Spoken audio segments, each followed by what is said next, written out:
എല്ലാവർക്കും നമസ്കാരം. ഇന്നിവിടെ ഈ വീഡിയോയിൽ നമ്മൾ നോക്കാൻ പോകുന്നത് ഡ്രോൺ സർവേയിൽ എങ്ങനെ ലാൻഡ് രജിസ്റ്റർ പ്രിപ്പയർ ചെയ്യാം, അതുപോലെ തന്നെ എങ്ങനെ ഗ്രൗണ്ട് ട്രൂത്തിങ് ചെയ്യാമെന്നുള്ളതാണ്. ആദ്യം നമ്മൾ ഫോം 50 പ്രിപ്പയർ ചെയ്യുകയാണ് ചെയ്യുന്നത്. ഇതിനു വേണ്ടി എൻ്റെ ഭൂമി പോർട്ടലിൽ കയറി നമ്മൾ യൂസർ നെയിം പാസ്വേഡും കൊടുത്ത് ലോഗിൻ ചെയ്യുന്നു. അതിനുശേഷം നമ്മൾ നോർമൽ സർവേയിൽ ചെയ്യുന്നത് പോലെ ഒരു ലാൻഡ് രജിസ്റ്റർ പ്രിപ്പയർ ചെയ്യുന്നു. ഇതിനു വേണ്ടി ഞാൻ സർവേ മാനേജ്മെൻറ്റിൽ ക്ലിക്ക് ചെയ്യുന്നു. അതിനുശേഷം സർവേ എന്ന ഓപ്ഷനിൽ ക്ലിക്ക് ചെയ്ത് ഫീൽഡ് രജിസ്റ്റർ എൻട്രി എന്ന ഓപ്ഷൻ ക്ലിക്ക് ചെയ്യുന്നു. ഇതിൽ നമുക്ക് വേണ്ടതായിട്ടുള്ള ഡിസ്ട്രിക്ട്, താലൂക്ക്, വില്ലേജ് എന്നുള്ള പേരുകൾ എൻട്രി ചെയ്ത് അതിനുശേഷം ഡിജിറ്റൽ ബ്ലോക്ക് എന്നുള്ള ഓപ്ഷൻ ക്ലിക്ക് ചെയ്ത് ഏത് ഡിജിറ്റൽ ബ്ലോക്ക് ആണെന്നുള്ളത് സെലക്ട് ചെയ്തതിന് ശേഷം ക്രിയേറ്റ് ന്യൂ എന്ന ബട്ടൺ ക്ലിക്ക് ചെയ്ത് കഴിഞ്ഞാൽ ഫോം 50 നമ്മൾ സ്റ്റാർട്ട് ചെയ്യുന്നതാണ്. ഇപ്പോൾ നമുക്ക് മുകളിൽ നോക്കിക്കഴിഞ്ഞാൽ കാണാൻ സാധിക്കും ഏത് ബ്ലോക്കിൽ ഏത് സർവേ നമ്പറാണ് ജനറേറ്റ് ആയിട്ടുള്ളത് എന്നുള്ളത്. ഈ സർവേ നമ്പറാണ് നമ്മൾ ഡ്രോൺ സർവേ മാപ്പിലേക്ക് ഇൻപുട്ട് ചെയ്ത് കൊടുക്കാൻ പോകുന്നത്. അതിനുവേണ്ടി സർവേ ഡാഷ്ബോർഡ് എന്നുള്ള ഓപ്ഷൻ ഞാൻ ക്ലിക്ക് ചെയ്തതിന് ശേഷം നമ്മൾ ഏത് വില്ലേജാണോ സർവേ ചെയ്യുന്നത്, ഡ്രോൺ സർവേ ചെയ്യുന്നത്, ആ വില്ലേജ് സെലക്ട് ചെയ്തു. അതിനുശേഷം ഇങ്ങനൊരു ഡാഷ്ബോർഡ് ഓപ്പൺ ആയി വരുന്നതാണ്. അതിൽ റൈറ്റ് കോർണറിൽ നോക്കിക്കഴിഞ്ഞാൽ കാണാൻ സാധിക്കും വ്യൂ മാപ്പ് എന്നുള്ള ഒരു ഓപ്ഷൻ. ഈ വ്യൂ മാപ്പ് എന്നുള്ള ഓപ്ഷൻ ക്ലിക്ക് ചെയ്തതിന് ശേഷം അതിൽ ഡ്രോൺ പാർസൽ മാപ്പ് എന്നുള്ള ഓപ്ഷൻ ക്ലിക്ക് ചെയ്യുന്നു. ഇപ്പോൾ നമുക്കൊരു ഡ്രോൺ മാപ്പ് ഓപ്പൺ ആയി വരുന്നതാണ്. ഇതിൽ നമുക്ക് പാർസൽ അറിയാമെന്നുണ്ടെങ്കിൽ നേരിട്ട് അതിലേക്ക് സൂം ചെയ്ത് പോകാവുന്നതാണ്. ഇല്ല, നമുക്ക് പാർസൽ അറിയില്ല, ലൊക്കേഷൻ എവിടെയാണെന്ന് മനസ്സിലാക്കണമെന്നുണ്ടെങ്കിൽ നമുക്ക് ബോട്ടം കോർണറിൽ ഒരു മാപ്പ് എന്നുള്ള ഒരു ഓപ്ഷൻ കാണാം. ഈ ഒരു മാപ്പ് എന്നുള്ള ഒരു ഓപ്ഷൻ ക്ലിക്ക് ചെയ്തുകൊണ്ട് നമ്മൾ നിൽക്കുന്ന ലൊക്കേഷൻ എക്സാക്ട്ലി എവിടെയാണെന്നുള്ളത് നമുക്ക് മനസ്സിലാക്കാൻ സാധിക്കും. അത് ക്ലിക്ക് ചെയ്ത് കഴിഞ്ഞാൽ നമ്മുടെ പൊസിഷൻ ഈ മാപ്പിൽ കാണിക്കുന്നതാണ്. അത് നോക്കി നമ്മൾ ഏത് പൊസിഷനിലാണോ ഉള്ളത് ആ ഒരു ഫീൽഡിനെ നമുക്ക് ഐഡൻറ്റിഫൈ ചെയ്യാവുന്നതാണ്. ഞാനിപ്പോൾ ഈ ഒരു ഫീൽഡാണ് ലിങ്ക് ചെയ്യാൻ പോകുന്നത്. ഇപ്പോൾ നമ്മൾ പ്രിപ്പയർ ചെയ്തിരിക്കുന്ന LR ഈ ഒരു ഫീൽഡിലേക്കാണ് ലിങ്ക് ചെയ്യുന്നത്. അതിനുവേണ്ടി നമുക്ക് ടൂൾ ബാറിൽ അപ്ഡേറ്റ് ന്യൂ സർവേ നമ്പർ എന്നുള്ള ഒരു ഐക്കൺ ഉണ്ട്. അപ്ഡേറ്റ് ന്യൂ സർവേ നമ്പർ എന്നുള്ള ഐക്കൺ ക്ലിക്ക് ചെയ്തതിന് ശേഷം ഈ ഒരു പാർസലിൽ ക്ലിക്ക് ചെയ്യുന്നു. ഇപ്പോൾ നമുക്ക് ഒരു പുതിയ ഡയലോഗ് ബോക്സ് ഓപ്പൺ ആയി വരുന്നത് കാണാൻ സാധിക്കും. ഇതിൽ നമുക്ക് ഡിജിറ്റൽ ബ്ലോക്ക് നമ്പറും അതുപോലെ തന്നെ ഡിജിറ്റൽ സർവേ നമ്പറും നമുക്ക് എൻ്റർ ചെയ്ത് കൊടുക്കാൻ സാധിക്കുന്നതാണ്. ഇവിടെ ഞാൻ ഡിജിറ്റൽ ബ്ലോക്ക് നമ്പർ എൻ്റർ ചെയ്ത് കൊടുക്കുന്നു. അതിനുശേഷം ഡിജിറ്റൽ സർവേ നമ്പർ എന്നുള്ള ഭാഗത്ത് ലിങ്ക് എക്സിസ്റ്റിംഗ് എന്നുള്ള ഓപ്ഷൻ ക്ലിക്ക് ചെയ്യുന്നു. അവിടെ സർവേ നമ്പർ എൻ്റർ ചെയ്ത് കൊടുക്കുന്നു. ശേഷം ഓക്കെ കൊടുക്കുന്നു. ഇപ്പോൾ നമുക്ക് ആക്ഷൻ എന്നുള്ള ഭാഗത്ത് ഫീൽഡ് രജിസ്റ്റർ എന്നുള്ള ഐക്കൺ വന്നിരിക്കുന്നത് കാണാൻ സാധിക്കും. അതിൽ ക്ലിക്ക് ചെയ്ത് കയറി കഴിഞ്ഞാൽ നമ്മുടെ ഫോം 50യുടെ ബാക്കി നമുക്ക് ഇവിടെ അപ്ഡേറ്റ് ചെയ്യാവുന്നതാണ്. ഇത്രയും കഴിഞ്ഞാൽ മറ്റുള്ള പാർസലുകൾക്ക് എങ്ങനെയാണോ ലാൻഡ് രജിസ്റ്റർ പ്രിപ്പയർ ചെയ്യുന്നത് അതുപോലെ തന്നെയാണ് ഇനിയുള്ള ബാക്കിയുള്ള പ്രൊസീജിയറുകൾ നമ്മൾ ചെയ്യുന്നത്. ആദ്യം നമ്മൾ റിലീസിൽ നിന്ന് ഡാറ്റ ഫെച്ച് ചെയ്യുന്നു. അതിനുശേഷം നമ്മൾ ആസ് പെർ ഡിജിറ്റൽ സർവേ എന്നുള്ള ഭാഗത്ത് നമ്മൾ ആ ഒരു ഡാറ്റയെ എടുക്കുന്നു. ബാക്കി കോളമെല്ലാം നമ്മൾ സാധാ നോർമൽ LR പ്രിപ്പയർ ചെയ്യുന്ന രീതിയിൽ തന്നെ പ്രിപ്പയർ ചെയ്യുന്നു. LR കംപ്ലീറ്റ് ആയതിനു ശേഷം ഫ്ലാഗ് ഫോർ ഡിവൈസ് സിങ്ക് എന്നുള്ള ഓപ്ഷൻ കൊടുത്തു കഴിഞ്ഞാൽ നമ്മുടെ ഈ ഒരു LRഉം അതുപോലെ തന്നെ അതിൽ അറ്റാച്ച് ചെയ്തിട്ടുള്ള ഡ്രോൺ പാർസലും മാപ്പിലേക്ക് അപ്ലോഡ് ആവുന്നതാണ്.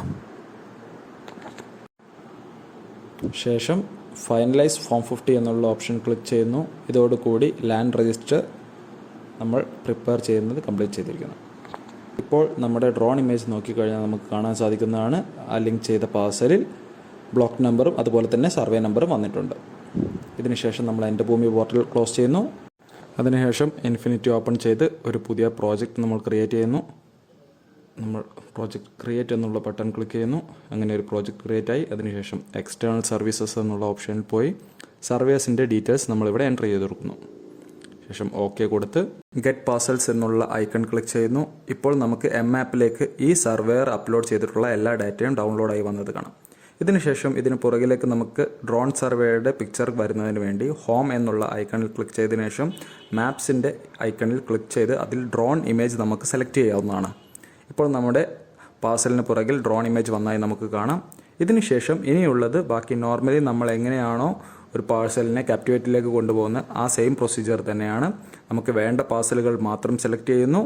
അതിനുശേഷം സ്റ്റാർട്ട് സർവേ കൊടുത്ത് ഇതിനെ നമ്മൾ ക്യാപ്റ്റിവേറ്റിലേക്ക് കൊണ്ടുപോകുന്നു. ഇതിനുവേണ്ടി ഞാൻ കൺട്രോൾ ക്ലിക്ക് ചെയ്ത് 2 പാർസലിനെ സെലക്ട് ചെയ്യുകയാണ്. ഇനി എക്സ്റ്റേണൽ സർവീസസിൽ പോയി സ്റ്റാർട്ട് സർവേ കൊടുത്ത് സെലക്ഷൻ കൊടുക്കുന്നു. ഇതോടുകൂടി നമ്മുടെ ഡാറ്റ ക്യാപ്റ്റിവേറ്റിലേക്ക് പോകുന്നതാണ്. ഇത്രയും കഴിഞ്ഞാൽ ക്യാപ്റ്റിവേറ്റ് ഓട്ടോമാറ്റിക്കായി ഓപ്പണായി വരുന്നതാണ്. ഓപ്പണായി വന്നതിന് ശേഷം നമ്മൾ നമ്മുടെ ജോബ് ഇതിൽ സ്ലൈഡ് ചെയ്തുകൊണ്ട് സെർച്ച് ചെയ്യുന്നു. അങ്ങനെ നമ്മുടെ ഡ്രോൺ ട്രെയിനിങ് എന്നുള്ള ജോബ് നമ്മൾ കണ്ടെത്തി. അതിൽ ഡാറ്റ വന്നിട്ടുണ്ടോ എന്നുള്ളത് 3D വ്യൂവറിൽ പോയി നമ്മൾ ചെക്ക് ചെയ്യുന്നു. ശേഷം ബാക്ക് അടിച്ചതിന് ശേഷം കേരള ആപ്പിൽ കയറുന്നു. സർവേയുടെ ഡീറ്റെയിൽസ് എൻ്റർ ചെയ്ത് കൊടുക്കുന്നു. ഓക്കെ കൊടുത്ത് പാർസൽ സർവേയിൽ കയറും. ഇപ്പോൾ നമ്മുടെ 2 ഡ്രോൺ പാർസലുകൾ ഇവിടെ വന്നതായി നമുക്ക് കാണാൻ സാധിക്കും. പക്ഷേ ഇതിന് പുറകിൽ ഡ്രോൺ ഇമേജ് വന്നിട്ടില്ല. അപ്പോൾ ഈ കേസിൽ നമുക്കവിടെ ഡ്രോൺ ഇമേജ് കൊണ്ടുവരുന്നതിന് വേണ്ടി കോർണറിലുള്ള FN എന്ന ബട്ടൺ ക്ലിക്ക് ചെയ്ത് ഡിസ്പ്ലേ എന്ന ഓപ്ഷനിൽ പോവുക. അതിനുശേഷം ബാക്ക്ഗ്രൗണ്ട് മാപ്പ് എന്നുള്ള ഭാഗത്ത് ഡിസ്പ്ലേ മാപ്പിൽ ഫ്രം വെബ് സർവീസസ് എന്നുള്ളത് സെലക്ട് ചെയ്യുക. അതിനുശേഷം വെബ് സർവീസസ് എന്നുള്ള ഭാഗത്ത് ക്ലിക്ക് ചെയ്ത് കഴിഞ്ഞാൽ നമ്മൾ അവിടെ ഓൾറെഡി കൊടുത്തിരിക്കുന്ന ഒരു കോൺഫിഗേർഡ് ഫയൽ ഉണ്ടായിരിക്കും. അതിനെ നമ്മൾ സെലക്ട് ചെയ്യേണ്ടതാണ്. സെലക്ട് ചെയ്ത് ഓക്കെ കൊടുത്തു കഴിഞ്ഞാൽ നമ്മുടെ ഡ്രോൺ ഇമേജ് പാർസലിന് പുറകിൽ വരുന്നതായി നമുക്ക് കാണാൻ സാധിക്കും. നമ്മുടെ ഡ്രോൺ ഇമേജ് ഇവിടെ ലോഡായി വന്നിട്ടുണ്ട്.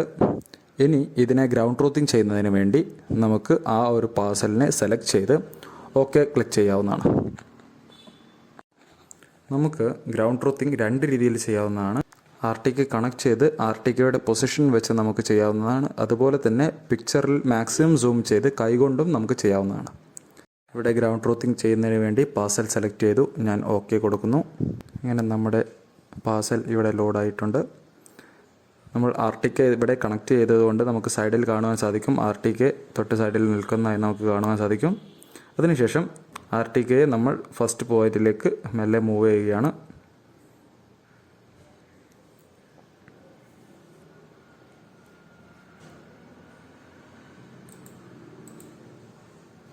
അങ്ങനെ RTK ആ ഒരു പൊസിഷനിൽ വെച്ച് ജസ്റ്റ് ഒന്ന് ചെക്ക് ചെയ്ത് നോക്കിയപ്പോൾ എക്സാക്ട്ലി ആ ഒരു പൊസിഷൻ നമുക്ക് കിട്ടിയതായി കാണാൻ സാധിക്കും.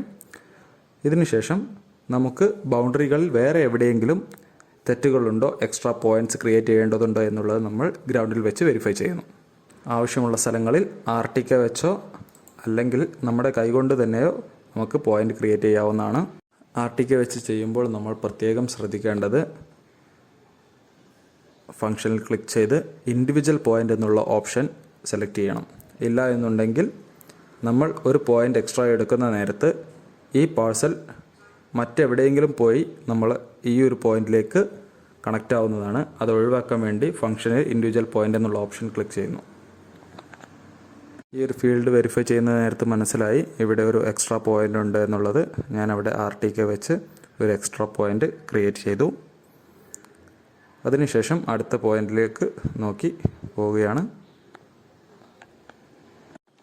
അടുത്തൊരു പൊസിഷനിലെത്തിയപ്പോൾ മനസ്സിലായി ആ ഒരു പോയിന്റും ഡ്രോൺ സർവേയിൽ കിട്ടിയിട്ടില്ല. അപ്പോൾ നമ്മൾ അവിടെയും ഒരു എക്സ്ട്രാ പോയിന്റ് RTK ഉപയോഗിച്ച് ക്ലിക്ക് ചെയ്യുകയാണ്.